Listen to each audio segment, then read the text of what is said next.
It's about time, it's about time.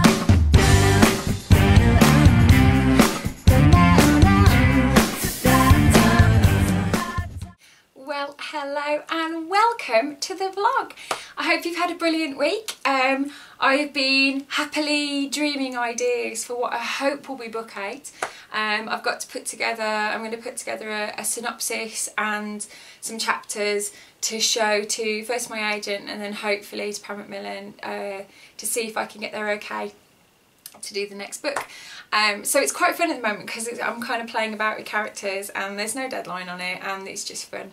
So I'm still doing that at the moment. I'm waiting for the page proofs to arrive for Parcel for Anna Brown and I'm very excited after having seen a little glimpse of it last week. I'm so excited. I can't wait. I'm actually excited to read my own book, which is quite... It doesn't always happen, so it's really lovely when it does. So there we go. Got some great questions this week, so I'm going to crack on with them. My first question this week is from the lovely Katie Marsh. Now, I mentioned her a couple of weeks ago. She has an amazing book coming out soon. And she wants to know, actually a lot of people have asked me about this because I've mentioned it in my vlogs, what were my 3 key words for A Parcel for Anna Brown? Now, I've mentioned this before, this is my new kind of thing when I'm writing, to make sure that I keep on track, but also to make sure that the emotional experience of the story remains the same all the way through. And so I come up with 3 keywords and I have them by my computer, which is just off to this side, whatever this, is that right? I don't know.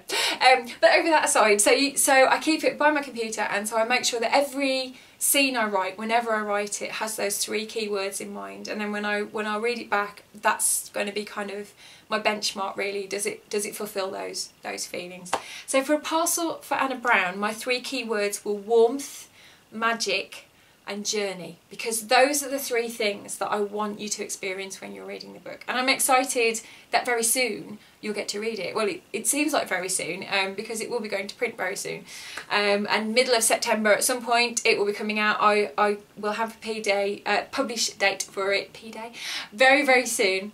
And I'll let you know what that is. So, but yeah, soon you'll get to read it and see if I succeeded in making you feel that way. But I think that was the thing. It was kind of, when you first start a novel, you very often get a sense of what you want the novel to feel like. In the same way as if you were watching a film or a TV show, there's a certain sense that you feel about, you know, watching it. So for example, Broadchurch, which I was absolutely obsessed with this year and last year, it had a sense of foreboding to it even before anything had happened, and I was fascinated with how that was created. So I wanted to create that sort of feeling of it being slightly magical. My idea for Anna Brown, as I say, I've wanted to tell it for a long time, was that it was kind of a magical story. It was a little bit, sort of, a bit of a fable, I suppose. And I wanted people to feel that, and I wanted people to feel warmth, so I've made sure that all the characters, are people that you actually, if you don't necessarily like them, some of them you won't like, I promise you now, there'll be some that you'll be shouting at the book with, but there's that kind of the warmth of the story, the idea that someone somewhere is thinking about you, which is kind of what the essence of Anna Brown. She gets parcels from a mystery sender, and she goes from being the girl who sort of nobody notices to suddenly thrust into the spotlight, and that brings up issues of its own when you'll find out why, issues from her past about being in the spotlight. But I wanted it to be a very warm journey, even though there's quite a lot of challenging stuff in there. There's some really quite sad bits, and there's some humorous bits, because obviously I will always put humour in. So yeah, so those are my 3 key words: warmth, magic and journey. And you can tell me later on this year if you think I did my job. So I hope that answers your question. Thanks very much for your question, Katie. Next question is from the lovely Julie Williams on Twitter. Hi Julie. Julie wants to know, am I writing a Christmassy book this year? No, is the simple question, the simple answer.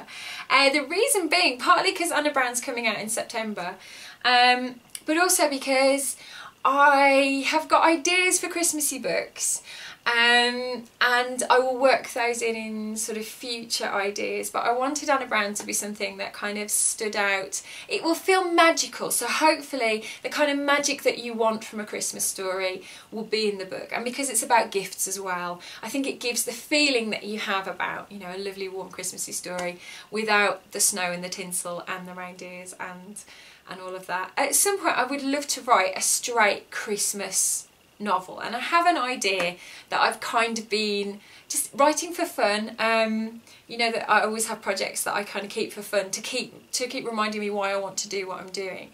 And one of them that did come up in the last couple of months, and I've written about 6,000 or 7,000 words of it just to sort of test it out and see what it's like, and it's very, very Christmassy. So you never know, at some point that might see the light of day. Obviously I have my Christmassy short stories. If you visit my website, there are Christmassy short stories that I put up pretty much every year for free so that people can read them. So yeah, not this year, but there is one in the works. So whether that gets published or not, I don't know. I'm not in charge of these things. At the moment I'm writing it just for fun, so I hope that answers your question. And my final question this week is from the lovely Jennifer Joyce on Twitter. Hi Jennifer, thank you very much for your question. She's asked me 2 questions, so I'm going to answer another one next week and answer this one now. She says, as a reader, are there any books you're looking forward to in the next few months? Now, I'm really fortunate. One of the lovely things about being a published author is that publishers send you books because they want you to quote on them, which is amazing that anybody wants to put my quote on a book. And I have to say that if I read a book and I love it, I do go and buy it as well, because I like the thing about free books being given away, but as a writer I also like it when people buy them.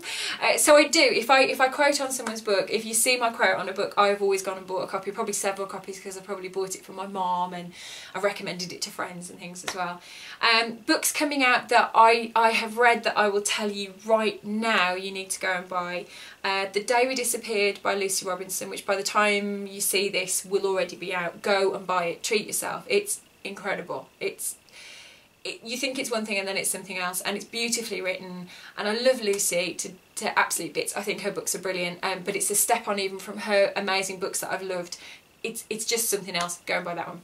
Another one I'm really looking forward to is Rowan Coleman's amazing We Are All Made of Stars, and I've actually just finished reading that in the last week or so. You need to put it on your list and put it up to the top of your list.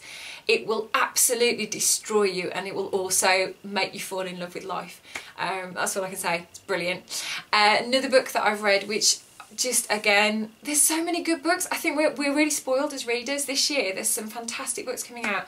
Iona Gray's book, Letters to the Lost, is incredible. It's like a sweet shop of a book for a writer, because I was reading it just going, this is a beautiful language and it's a wonderful story.